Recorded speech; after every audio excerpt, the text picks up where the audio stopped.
There may be occasions where you have written a MATLAB program, such as the one we've got displayed here, that you want to allow others to use, but you would prefer them not to be able to see the actual text of the code, or to make modifications, perhaps for intellectual property concerns.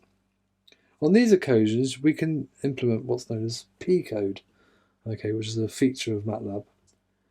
Now, to illustrate P-code, we're going to enter the set up this script so that it can be used by somebody else, but they can't make an edit for it. Okay, so we're going to take the script, and instead of running the command, we're actually going to write P-code. Okay, and we're going to take our script, which is an even more complex example. One example. Okay, if I press return,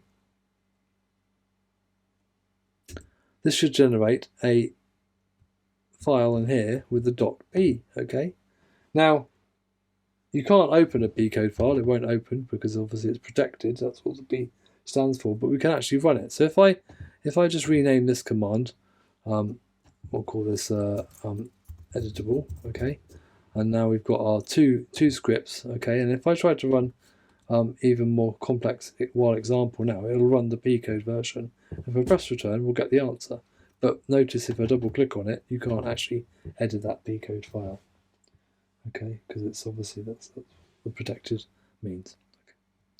And that's just a feature that might be useful if you come across a case where you're perhaps doing some work for a company, and that while you've been writing the code, you don't actually want anybody else to see what the code is saying.